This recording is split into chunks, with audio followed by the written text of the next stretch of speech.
Жеміс-жидек құрамында адам ағзасына пайдалы дәрумендер өте көп екен. Солардың бірі банан.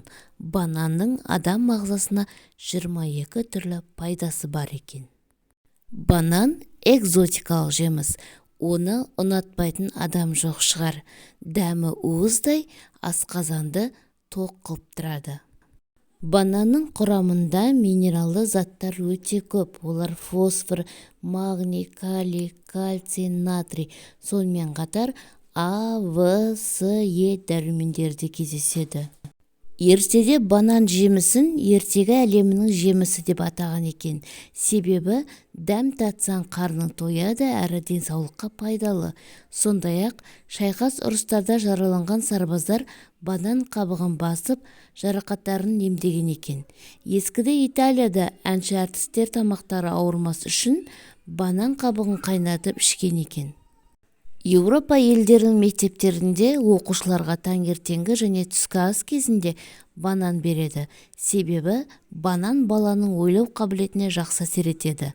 Кубада бананды етпен бірге пісіреді, ал Венесуэлада бананды қуырып күрішпен бірге араластырады екен. Банан ағзадағы қан мөлшерінің бір қалыпты болуы мен қан қысымының өзгермеуіне ықпал етеді. Сүйек, тырнақ, шаш өсіміне оң әсерін тигізеді. Аяқ-қолдың мезгілсіз тартылуын, шаш түсімін, теріге ерте әжем түспеуін қадағалайды. Ағзадағы зиянды қалдықтарды сыртқа шығарады. Өрт, бауыр, асқазан жолдарын тазартады. Күйзеліс, көңілсіздік, стресс кезінде көмекке келеді.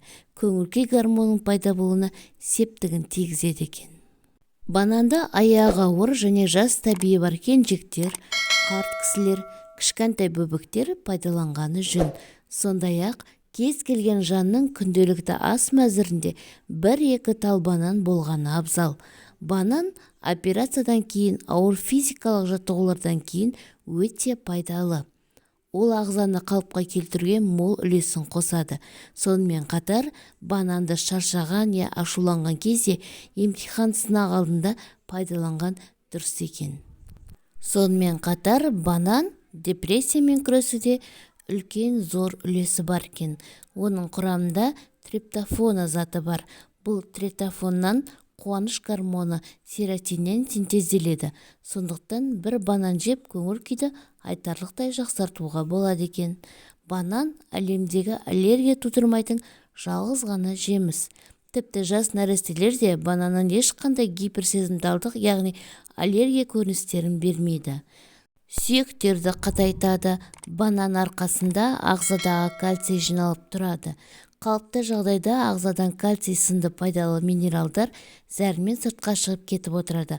Ал банан әсерінен керісінше кальций жиналып, сүйектерді қатайтуға қатысады. Бұл әсіресе кофе ұнататын адамдарға пайдалы. Себебі біле білсеңіз, кофе керісінше ағзадан кальцийдің шығарылуына септігін тигізеді екен. Бананның өзімен қоймай, оның қабығы да пайдалы екен.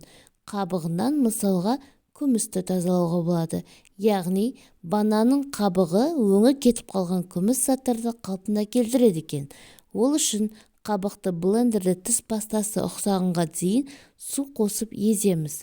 Артынан жұмсақ матамен күмісті тазаласақ, біртіндеп қара дақтар кетіп жатқанын байқайсыз. Одан кейін күмісті банан қабығының қалдықтарымен тазарта аласыз.